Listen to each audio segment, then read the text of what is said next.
तो आज की वीडियो के अंदर हम देखने वाले हैं कि निफ्टी और बैंक निफ्टी में कल क्या हो सकता है। तो सबसे पहले हमारे पास है निफ्टी का चार्ट, डेली टाइम फ्रेम है। तो सबसे पहले आज अगर देखा जाए तो आज एक बढ़िया सा मूवमेंट आया था बैंक निफ्टी के अंदर। तो यहाँ से एज अ सपोर्ट की तरह रिएक्ट किया था मार्केट ने। आज एक प्रो गैप खुला मार्केट के अंदर और थोड़ा सा मूवमेंट ऊपर की तरफ गया, लेकिन ऊपर ज़्यादा सस्टेन नहीं कर पाया। एज अ रजिस्टेंस की तरह काम कर रहा था वहाँ पे और वहाँ से सेलिंग आना स्टार्ट हो गया as a daily time frame के अंदर। ठीक है, तो हमें इसके अंदर किस तरह से अपने ट्रेड को प्लान करना चाहिए। सबसे पहले फर्स्ट ऑफ ऑल देखो, यहाँ पे एक हम ट्रेंड लाइन प्लॉट करके रखते हैं। अगर मान लो मार्केट जाके इस ट्रेंड लाइन को कल ब्रेक कर देता है तो मार्केट इसके बाद कंप्लीटली साइडवेज हो जाएगा, जो हमने अपने मूविंग एवरेज की वीडियोस के अंदर कवर किया है। तो आप वहाँ पे चेक कर सकते हो। ठीक है, एक तो ये चीज़ रहेगी, लेकिन हमको इंट्राडे के अंदर प्लान करना है। तो हम इंट्राडे के अंदर किस तरह से प्लान कर सकते हैं, सबसे पहले ये है। तो अगर हम यहाँ से लेके यहाँ तक का, इस पॉइंट से इस पॉइंट तक का हम अगर रिट्रेसमेंट निकालते हैं तो ये एग्जैक्ट 38% पे है। अगर मान लो फॉलो थ्रो मिलता है शॉर्ट साइड का, तो यहाँ पे शॉर्ट साइड का ट्रेड मिल सकता है और कल के अंदर अगर ये फॉलो थ्रू करता है। तो अगर मान लो यहाँ से रेड कैंडल मिलता है तो एग्जैक्ट 30% पे है, तो ये रिट्रेसमेंट हो सकता है, पर मुश्किल है। देखते हैं कल क्या रहता है। पर उसके बाद अगर हम 15 मिनट के टाइम फ्रेम पे देखें तो सेम है, हमने जो रजिस्टेंस पॉइंट लगाया है वहीं से सेलिंग के लिए आप कल ट्रेड प्लान कर सकते हो। लेकिन हमने पहले भी काफ़ी बार एक बात करी हुई है इंट्राडे के अंदर कि मार्केट हमेशा एक पैटर्न में काम करता है। जैसे पैटर्न में क्या था कि आपने यहाँ देखा कंप्लीटली यहाँ पे साइडवेज था, जो हमने प्रीवियस देखा था यहाँ पे कि मार्केट कंप्लीटली साइडवेज था इस पॉइंट पे। और साथ में ही अगर हम बात करें फिर उसके बाद मार्केट मार्केट जब भी काम करता है कि पहले साइडवेज, फिर उसके बाद एक मोमेंटम, फिर एक बार और मोमेंटम। तो मोस्ट ऑफ द टाइम कल का क्या रह सकता है, कल का प्लान रह सकता है कि मार्केट कंप्लीटली साइडवेज हो, जहाँ तक आइडिया कंप्लीटली साइडवेज हो मार्केट। और फिर उसके बाद या तो अपसाइड की मूवमेंट आएगा या डाउन साइड की आएगी। अगर मान लो अपसाइड का, अगर इस मूविंग एवरेज को ब्रेक कर देता है तो मार्केट क्या रहेगा, अपसाइड की मूवमेंट करने की ज़्यादा चांस रहेगा। और ट्यूसडे को नहीं, वेडनेसडे को। ठीक है, कल मोस्ट ऑफ द प्रोबेबिलिटी यही है कि मार्केट साइडवेज रहेगा, क्योंकि जब हमने पहले भी बात करी हुई है पहले की एनालिसिस के अंदर कि मार्केट पैटर्न किस तरह काम करता है, साइडवेज, मोमेंटम, फिर वॉलेटिलिटी और फिर उसके बाद मोमेंटम या साइडवेज। तो कल साइडवेज हो सकता है। ठीक है, तो आप ये करना।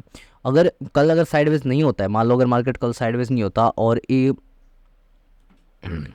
कल अगर साइडवेज नहीं होता और जो हमने ये डेली टाइम फ्रेम पे और मान के चलो हमने यहाँ पे, और वेट सेकंड, हमने यहाँ पे एक ट्रेंड लाइन प्लॉट किया, ये ट्रेंड लाइन प्लॉट किया। ठीक है, और हम 15 मिनट टाइम फ्रेम पे जा रहे हैं वापस। और मान लो कल पॉइंट इस पॉइंट को ब्रेक करता है, इस पॉइंट को ब्रेक करता है, तब हम वहाँ पे ट्रेड प्लान कर सकते हैं। ट्रेड भी प्लान करना है कि इस पॉइंट के बाद, मान लो इस पॉइंट के बाद और जो है 24,500 के बाद हम ट्रेड प्लान कर सकते हैं। और ये पॉइंट रहेगा, इस पॉइंट के बाद हम अपना ट्रेड प्लान कर सकते हैं। और अगला रेजिस्टेंस की बात करें जो ऑलमोस्ट है 24,800, तो उस केस में आपको एक अच्छा ट्रेड मिल सकता है ऊपर लॉन्ग की तरफ। ठीक है, और अगर कंप्लीटली साइडवेज रहता है तो आप इसके अंदर ट्रेड करने से अवॉइड ही करना, नहीं तो आपके स्टॉप लॉस हिट हो सकते हैं ज़्यादा। तो यहाँ पे ये है निफ्टी का एनालिसिस। और कुछ पॉइंट की बात करते हैं कि अगर मार्केट इस लेवल से अगर नीचे आता है मार्केट, और इस लेवल से फ़िलहाल तो ऐसा कुछ लग रहा नहीं है, अगर सीन है नहीं, लेकिन अगर इस लेवल से नीचे आता है मार्केट तो हम सेलिंग के लिए देखेंगे। अदरवाइज़ हम बाइंग की तरफ ज़्यादा रहेंगे, मार्केट में बाइंग का प्लान करेंगे। अब इस लेवल को क्रॉस करने पे जो 24,500 का लेवल क्रॉस करता है तो हम बाइंग का प्लान करेंगे। ठीक है, तो इस केस में आप अपना risk to reward ratio calculate करके प्रॉपर ढंग से प्लान करने के बाद अपना एक्सिक्यूशन कर सकते हो। तो ये सिंपल था, निफ्टी का एनालिसिस हो चुका है हमारे पास। अब है हमारे पास बैंक निफ्टी का एनालिसिस। तो अब है हमारे पास बैंक निफ्टी का एनालिसिस। तो बैंक निफ्टी के अंदर भी हम सेम चीज़ें ही देखना है हमको, कि सबसे पहले हम डेली टाइम फ्रेम से स्टार्ट करते हैं।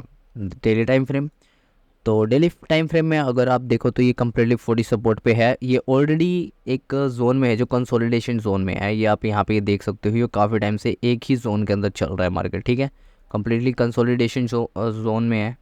तो यहाँ पे हम ज़्यादातर ट्रेड इस कंसोलिडेशन से बाहर आने के बाद ही प्लान करेंगे, या अगर ये अपसाइड आ सकता है तो अपसाइड के लिए प्लान करेंगे, अदरवाइज हम डाउन साइड के लिए तो डाउन साइड के लिए प्लान करेंगे। लेकिन ये कंसोलिडेशन फेस में से आने के बाद ही हम ट्रेड प्लान करेंगे।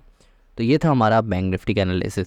तो साथ में अगर आप मान लो आप इंटरडे ट्रेडिंग नहीं करते और मेरी तरह आप स्विंग ट्रेड करते हो और स्विंग को कैप्चर करते हो, तो उसके लिए आप किस सेक्टर में इन्वेस्ट करना चाहिए इस टाइम।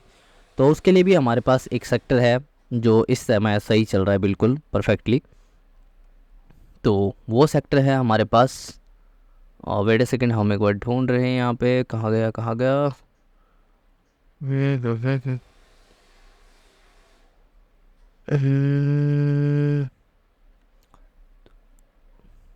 फार्मा। तो अभी फ़िलहाल अगर हम बात करें निफ्टी और बैंक निफ्टी, तो हम दोनों का एनालिसिस हम देख चुके हैं। तो अगर आप मान लो आप मेरी तरह स्विंग ट्रेड करते हो, तो आपको क्या लगता है कि किस सेक्टर के अंदर इन्वेस्ट करना चाहिए? तो यहाँ पे मेरा इस क्वेश्चन का जवाब रहेगा कि आप उसके लिए फार्मा सेक्टर चूज़ कर सकते हो, क्योंकि फ़िलहाल आप देख सकते हो फार्मा के अंदर ऑलरेडी सारे स्टॉक आज ग्रीन थे, ठीक है। और फार्मा एक अच्छा कैंडिडेट है इस समय जो सही चल रहा है बिल्कुल, तो आप फार्मा स्टॉक को देख सकते हो। तो यहाँ पे हम कुछ स्टॉक देख लेते हैं फार्मा के। तो मैं इसमें डेली टाइम फ्रेम यूज़ करूँगा एनालिसिस के लिए।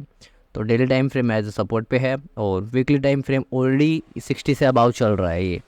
तो इस तरह से आप एनालिसिस कर सकते हो। हमने आरएसआई की वीडियो डाल रखी है एनालिसिस के लिए, तो आप उसको फॉलो करके इसमें स्टॉक सिलेक्शन कर सकते हो। और अगर आप मेरे चैनल पर नए हो तो प्लीज़ चैनल को सब्सक्राइब करें, और आप कमेंट सेक्शन के अंदर अपना कमेंट छोड़ सकते हो कि आपको किस तरह की वीडियोस चाहिए, तो हम उस तरह की वीडियोस अपलोड करेंगे। ओके, तो thank you for watching this video, and इस वीडियो के अंदर इतना ही। Keep learning and keep growing.